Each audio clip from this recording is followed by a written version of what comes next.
Welcome to the Delenda es Carthago podcast. We are your hosts, Andy and Aaron. This is the Attention Deficit Disorder edition of the podcast. So, Adam Kokesh. Oh, my goodness. Adam Kokesh, we want to talk about his idea, or his invitation, rather, to come join him on July 4th. It's also known as Independence Day in Virginia, in Arlington Cemetery. And if you're going to go, it's polite to bring with you an AR-15 or a high-powered rifle. I've also heard that they prefer that they be loaded. That has to be loaded.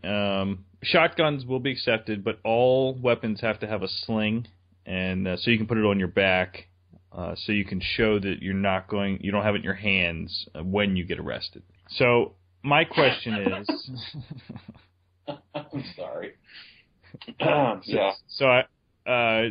So we're recording this on Thursday night. I wrote a blog post about this today. Is this the end of Adam Kokesh? There's so many questions here. The first is he just has he just gone over the edge? Well, hold on. Let's start from the beginning here. While I know who Adam Kokesh, I've known Adam, who Adam is for quite a while now. You and Adam are buddies. No, we're not buddies. I wouldn't mind being his pal, but I don't know. I've known about him for some time, but I think most people don't, actually. So why don't you introduce Adam to our audience? Okay. I do it, but I'm cutting in and out. Adam, meet our audience, all three of them. So there's this man named Adam Kokesh. He was a Marine Corps lunatic for a while. Uncle Sam's misguided children. That's right. Served a tour of duty in Iraq. Yep, and he was actually in Fallujah in 2004. He has gotten in trouble for just about everything he's done since, including protesting while in uniform. Really well known for protesting the Iraq War and other military adventures of the U.S. Moving right along. Are you reading the Wikipedia page? No, that was all out of my head. The only thing I got up is Google. Because I didn't want to interrupt your bandwidth, you jerk. Don't interrupt my bandwidth, yeah. So my bandwidth. Oh. Yes. So he's gotten arrested quite a few times. He's protested generally in D.C., I think is where he's been arrested. But I think he actually interesting. He actually got ejected, I think, from a Ron Paul rally, and he also got ejected from the Republican National Convention in 2008 while McCain was accepting the nomination, which is actually awesome. Yes, that is awesome. Many of the things he does are awesome. The dancing at the at the Lincoln Memorial. No. They were at the Jefferson Memorial. Oh, they were at the Jefferson Memorial. Yeah, so they had a flash. Yeah, they had a flash mob come in and they're dancing. And there's a video. He has video of this. And the cops, the park police, come up and tell them they can't dance because it's demonstrating, and you can't demonstrate without a permit. And so they keep dancing, and they get arrested, and so forth. Then the park police took candy from little children. Yeah, yes. So now fast forward to today, and actually that wasn't that long ago. He got arrested in 2011 at the memorial, Jefferson Memorial. I think that's the last time. But you can watch his videos. He has a podcast, and he's in Virginia, I think, so he goes to D.C. all the time and just screws with the Capitol Police, doing interviews right in front of the White House, and they yell at him for being on the sidewalk instead of being on the road. I don't understand the rules. Well, he's videoing for a commercial enterprise, and he doesn't have a permit for that as well. He didn't get a license from the government to ask people questions and film it, yeah. Exactly. So he's, I guess just like a week ago, right, he announced, about 2 weeks ago, he put it out on his Facebook page and said, would anybody join me if I went and did a armed march in D.C.? A bunch of people said yes, so he's announced it, and he's, letting people sign up. It's for July 4th this year, 2 months from now, and all kinds of, he's gotten all kinds of coverage about this now. Yeah.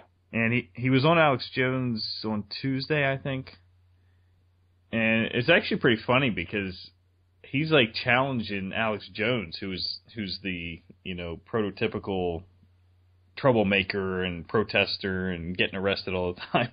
And right. Alex Jones won't even do this.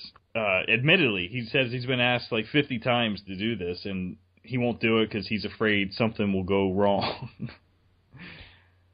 Yeah, well, that's where I end up on this too. You mentioned in your post about Lou Rockwell calling it, what did he say, unlibertarian. And yeah, unlibertarian and a bad idea. And I don't necessarily disagree with him on the bad idea. But go ahead on. Yeah. Well, I agree with you. I don't think you can call it unlibertarian. Anti-libertarian in its consequences. I can see how that would work if we were an actual movement of some sort. Yeah, I mean, I guess if we are just a bunch of individuals, and we really believe that, then I don't think you can call it anything. Well, that's an interesting point. So, what if one guy showed up unannounced and walked into D.C. with a loaded rifle and was arrested? I guarantee people, the libertarian circle, would be, posting about it nonstop, right? Mm-hmm. Government violates man's right to carry and be armed and blah, blah, blah. Right.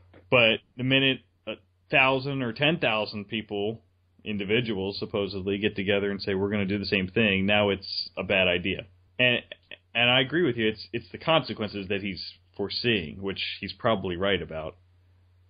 But we teach our kids this, right? You can't control other people's actions. You can only control what you do. Exactly, right. But at the same token, if you're organizing 10,000 people to go do this. Yes, but they're individuals. They have a choice. I understand they're all individuals. I understand that they're choosing to be a part of this. But my question is, how do you in your own mind say, oh, well, I'm sure that all these people are completely sane? You put 10,000 people together. I don't care if you have the best 10,000 people on Earth. They're probably not all sane. I don't disagree with that. I went with a friend of mine down to see Tom DiLorenzo at a Campaign for Liberty stop in 2008, I think. And it must have been 2007, right before Obama got elected. Oh, yeah. And it was like at a Hampton Inn in Maryland or Pennsylvania, and it was a tiny room. Couldn't have been more than like 30 people, and half of that room was crazy. So yeah. I guess my worry is you have already seen the videos of Adam getting pretty much abused by the cops whenever he gets arrested. Yep. What happens when you've got a loaded weapon and say, I don't know, 10,000 other loaded weapons, and the cops decide to start making examples of people? Yep. You do see it blowing up. I see many different scenarios. It could go from one extreme to the other. I don't think that you could put money on it going any which way, because it's, the cops could back down. It depends on how many people actually show up. It depends on, is he the first one to step over the line and everyone else just, runs away after they shoot him or arrest him or whatever they're going to do? Well, what's really going to happen. What's really going to happen is, I think that he's already said that he's going to cross on some bridge. Yes. The Memorial Bridge, right? Yeah. So what's going to happen. The cops are going to say, okay, July 4th, Memorial Bridge is closed. Yeah, that's what I figure. They're just going to close it, and they don't want to have to deal with it. Right, exactly. So I have to wonder, does he have something else planned? Well, right. Is this the feint and he's really going to be somewhere else. Or there's a bunch of other people that are going to walk in while he is actually at the Memorial Bridge, doing a micro protest, and everyone else really shows up somewhere else. That'd be fantastic if that happened. Yeah, if he could fake them out, that would be good. I really would like them to do it unloaded. That's the only thing I would like to see. Well, what does it matter, though? It's still illegal. I understand it's still illegal, but just the safety aspect of it for me. Yeah, but then you can't shoot back. And I know. Trust me. All those angles appear, and then you think, well, This is one of those issues. It's one of those issues that you're like, I feel for the guy and I understand, but you don't. It's hard to know how to feel about it actually. Yeah, it is. It's very difficult. And then there's more conversations to be had about, going down the road of how much do libertarians trust each other, or as I should say, really be saying, voluntarists maybe. Yeah. How much do we trust each other? Are we really going to organize for America, so to speak? And if we do that, how do we not assume that things are going to, once started, head in 12 different directions or 40 different directions? There's a lot to be thought about on that same road. Yeah, I was reminded about that same thing, thinking about the the whole Syria thing, and we're back in the rebels. I say we, the U.S. government, CIA, whoever is back in Al Qaeda, who are the rebels, as if the rebels aren't fighting to overthrow Assad and get rid of all government in Syria, right? They're fighting to take over the government. So, to us, what does it matter which one is in control? Assad or some other dictator? They're the same. And you're right. So the same thing could happen with this movement. You could have 12 different guys vying to be the leader. Well, it's not even that. I mean, it could go even further than that.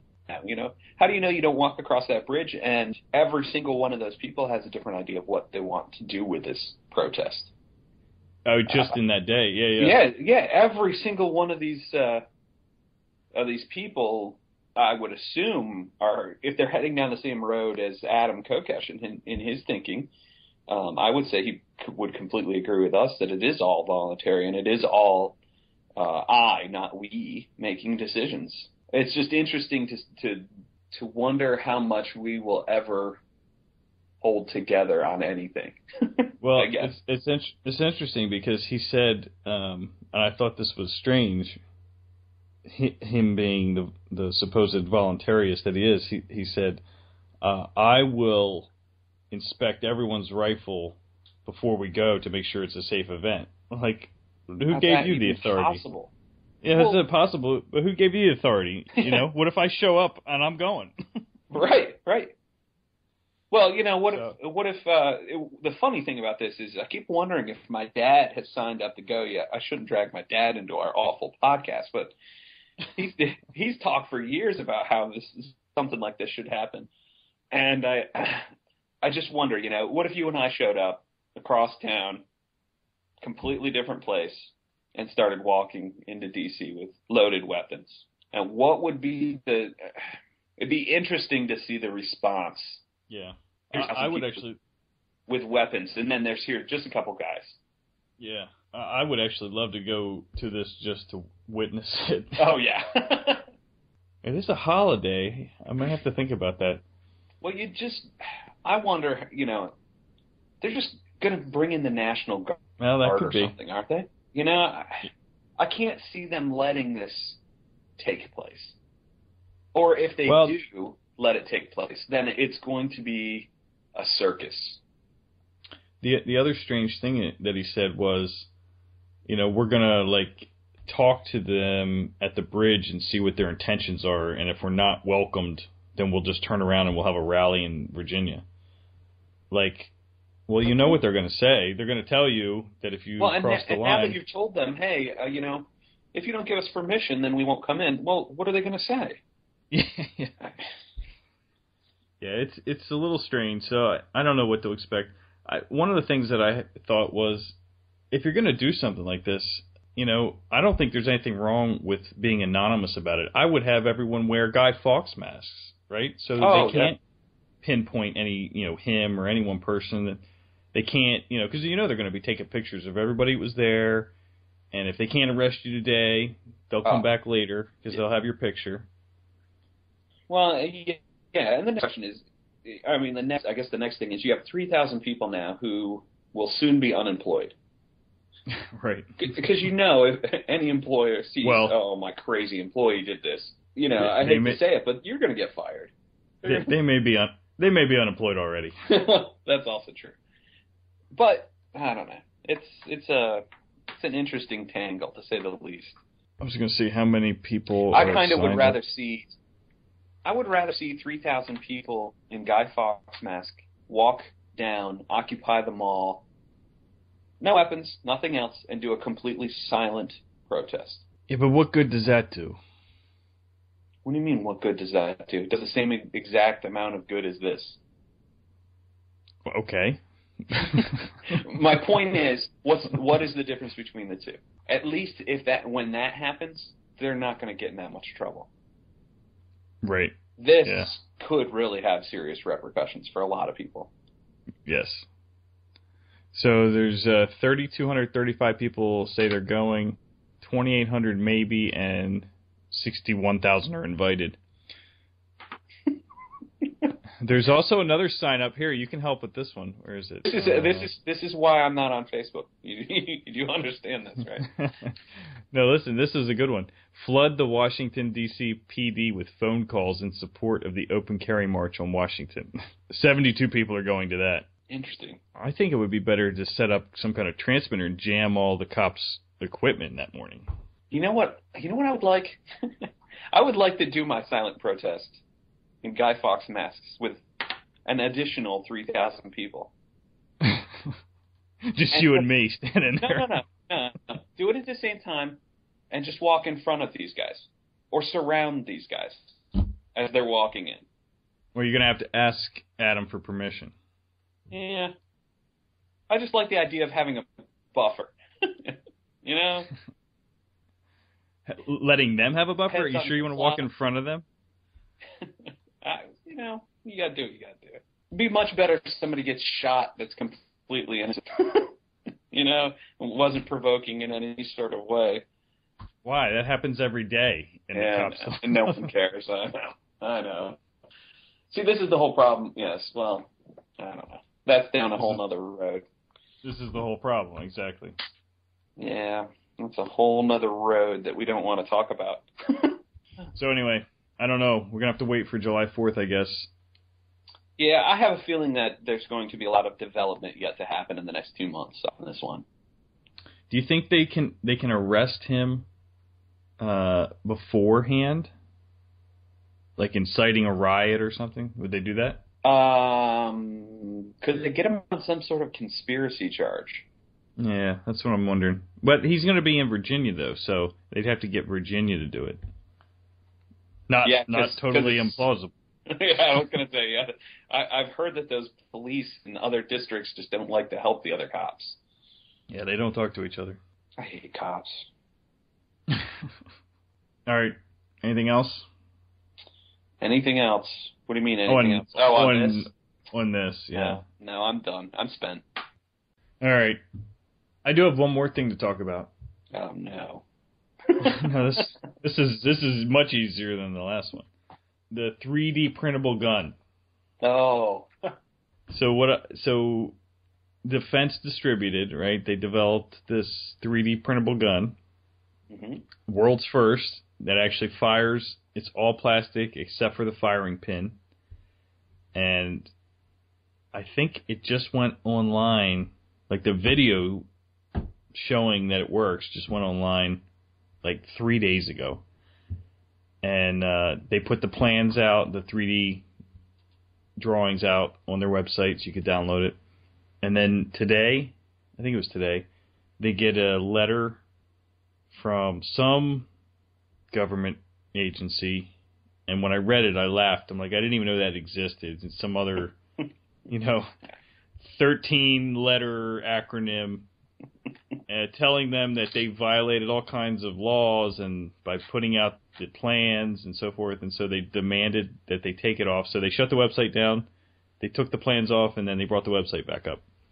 And it's hilarious because this is typical government, right? They think it's like they don't know how the internet works because it had already been downloaded over 100,000 times, and now it's on BitTorrent, and the magnet link is available for anybody that wants to get it. Yeah, and the best thing that could happen is that a million people download that so that it will then come quickly when I decide I want to download it.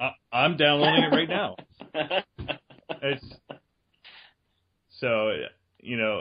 This guy, actually, I forget what his name is, that works there, that did this development, but, he's up there on par with Adam Kokesh as far as I'm concerned, because, he's doing he's spitting in Leviathan's eye just as much. Oh, yeah. Yeah.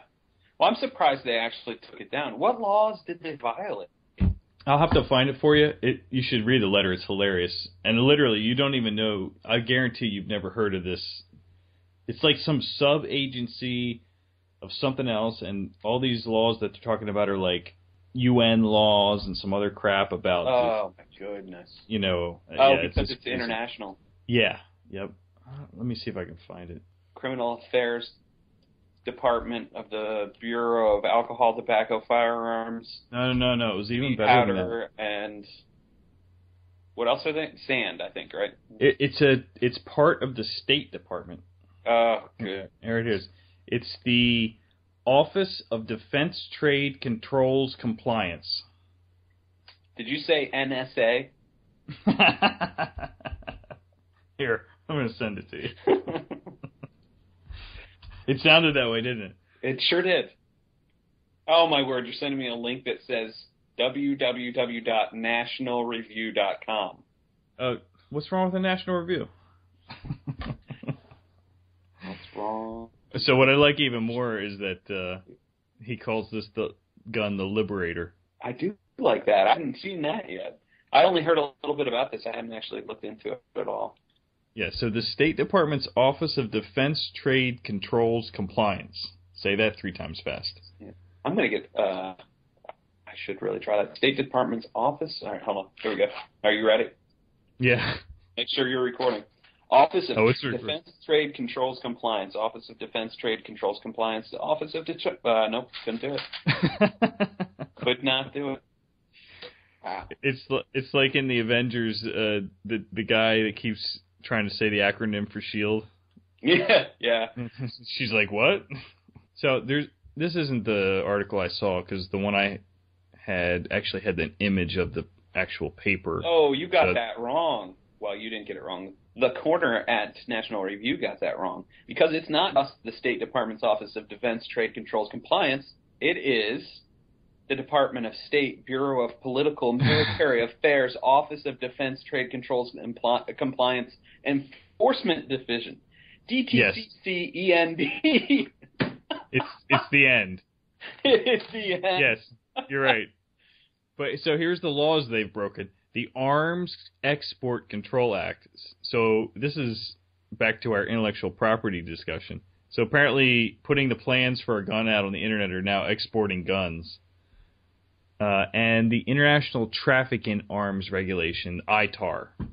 Well, that just tells you, the only thing that tells me, okay, so your first comment, the only thing that your first comment tells me is that let me try it one more time here. That means that the Department of State, Bureau of Political Military Affairs, Office of Defense Trade Controls Compliance Enforcement Division has Robert Wenzel as a consultant.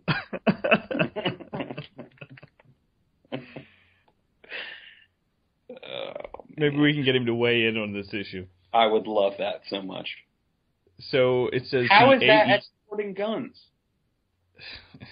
Because now other people can go down to Staples in other countries and buy a 3D printer and print their guns. So that's bad, all right? I like the list in their letter. The list is good. Defense distributed Liberator pistol. 2, .22 electric, which I'm assuming they mean 22 caliber.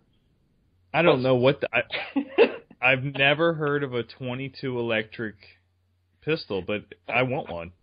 I'm very confused. Now, this is what I don't understand. Does Defense Distributed make all these things? Apparently, they also make 125 millimeter BK-14M high explosive anti-tank warhead. That means, so if that's true, that means they're already a defense contractor, right? Because I can't buy that, can I? I don't think that's legal in the United States. Maybe it's just a dummy version of that they make or something. I don't know. Maybe. A 5.56 muzzle brake, a Springfield XD40 tactical slide. This next one is confusing to me as well. I got up this morning. I slipped on my sound moderator and came downstairs. What the heck is a sound moderator? It must be a suppressor that you don't have to screw on. Yeah. The Dirty Diane. That's a good one. Oil filter silencer adapter. Ooh. A 12 gauge to 22 CB subcaliber insert. CB in this case referring to circuit breaker. So I'm thinking this is related to the 22 electric. So apparently you can convert your 12 gauge to a 22 electric with a circuit breaker. Something. I'm confused. This is insane. Well, it is. It's totally insane. But scroll down because I have never seen so many acronyms, well, outside of my day job, in my life. But the best part of this article on National Review is that Pirate Bay is listed at the end. Where? Are you serious? Yeah. Link to the file is now hosted on Mega by Kim.com and linked to 7 different times in the Pirate Bay library. So, 2 of my heroes. Yes. Yes. I think actually now when I go to delete the history on my internet, it probably doesn't actually delete Pirate Bay because it's so infused in there. Robert Wenzel is not happy with you. He should not be. That's all right. I'm not happy with him either. 2 can play at that game. All right. Well, everybody go download your copy. You know what? This is going in the show notes. I'm putting the magnet link. Do it. For the Liberator, the Defense Distributed, the DefCAD file for the Liberator printable gun. It's going on our website, so you can go download it at your leisure. I heard Staples is now carrying 3D printers, $1,200, and you got yourself a gun. You're saving your lunch money, aren't you? You know, I think I'm going to wait until they can print them in non-primary colors like blue and white. Not very concealable yet, but they're getting there. Well, I can't wait until they fix the whole firing pin problem.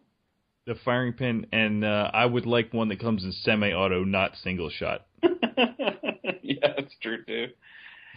Oh man. That maybe that's the other funny part is that the government is scared of this. I don't even know what you call it. It's literally a single shot 22 pistol. Yeah, really. I mean, yeah, I don't know. I could go buy a CNC machine and begin manufacturing AR-15s in my house. Right. Yeah. Legally. But I guess the CNC machine is a little more expensive though, so the tax money generated it keeps them happy. What tax money? By the purchase of the CNC machine. I don't pay sales tax. Oh, that's right. You live in Delaware. That's true. Yep. That's true. All right. I'm done. You're done? I'm done. I'm dumb, and I'm done. I didn't accuse you of that. Hey, I just wanted to bring something up. Oh, okay. Believe it or not, I was reading the USA Today. And why? And Aaron, why were you doing that? Because maybe you should tell everyone where you are. I am in the city that first protested no-knock raids back in the 1760s, I think, until recently when they decided that was okay. I shouldn't say no knock raids. That's pushing it a little far. They knocked. I believe there was something that was expressly put in the Constitution about government not having the right to just walk in and perform unreasonable searches. Well, it depends on your definition of unreasonable. Apparently, I am in a city where unreasonable searches are followed up by milk delivery. And if you still don't know where I am, then screw you. I don't care. Then go back and listen to the last podcast. Yes. Yep. Torture yourself even further. Anyway. So anyway, you're reading the USA Today. Yes. I'm in Boston. I have nothing better to do while I'm sitting in a classroom. You're reading the paper in the classroom? I'm joking. No, I don't think you are. I don't think you were. No, I am. Well, when I get there at an ungodly hour of the morning and the people are still not there yet, I do read the newspaper in the morning before people get there. Anyway, all right. I don't care about any of that. So I'm reading the newspaper the other day. I actually see this article, and it's entitled, Public's Views Skewed on Gun Crime. And apparently the very, very usually evil, the usually very, very, very evil Pew Research Center finds... I love how you laugh at Pew Research Center. Well, they are disturbing usually, but this time they actually put out something halfway decent. This is an article, I should say. This is an article from USA Today by Paul Overberg and Megan Hoyer. And in the article they say that this Pew Research Center came out with a March survey where 56% of Americans believe gun crime is worse today than it was 20 years ago. But the Pew Research guys have pointed out that victimization from non-fatal violent gun crimes is down 75% in the past 20 years. And there were 49% fewer gun homicides in 2010 than in 1993. So in 17 years, almost a 50% drop in gun homicides. Yet everyone thinks gun crime is on the rise. It's almost like there's a problem here. Well, I'll do you one better. In my rebuttal to Stephen King about his gun rant, there's a link to the FBI crime statistics, which is probably part of what you're quoting there. Yeah. But it's not just gun crime; it's total violent crime. Yes. Is down over the past 10 years at least. And yes. So where's the disconnect between, we both know the answer to this, but I'll let you spell it out. Where's the disconnect between those polls, supposed polls, and reality? Well, this was the shocking part about this news article, because they go on to quote Alfred Bloomstein, or Bloomstein, I guess, probably, an urban systems professor. I don't even know what that is, so just ignore that. Whoa, and urban systems? You heard it correctly. I'm assuming it's something to do with urban planning, or I don't know. Whatever that is. Yes. Anyway, he's from Heinz College at Carnegie Mellon University, and he says the public doesn't get its feelings out of crime statistics. The public gets its feelings from particularly notorious events and what the press talks about. Now, while it's wonderful that this article brought this up, they left out one other crucial element. It should have said, and what the press talks about. Also, it may be shaped slightly by the government trying to ram things down people's throats. I don't know what the difference is between those two things. What the press talks about and the government trying to ram? Well, yeah, there's not really a whole lot of. I do think that your attack on the media, which we all know is the fourth estate that keeps us safe from government. Yeah. I think your attack on them is unjust, just because of the job that they do in protecting us from the government. You act like, I don't know, like you almost sound like you think they go to press conferences and just report what the government says. I think the air must be messed up there in Boston. Oh. Anyway, I was impressed that the USA Today would actually publish a piece that is kind of in a way at least pro-gun, and at least in the very least pro getting the story straight. That editor will be fired tomorrow. Probably. That's all I have to say about that. Thanks for listening. You can find us at our website, curmudgeons.net, and like us on Facebook and follow us on Twitter. Drop us a note with suggestions, links, or show ideas, and remember to share the podcast with your friends. We'll be back in 2 weeks. When Adam Kokesh ends up in a FEMA camp, we'll be sure to send him oranges. Until then, spit on your hands and hoist the black flag.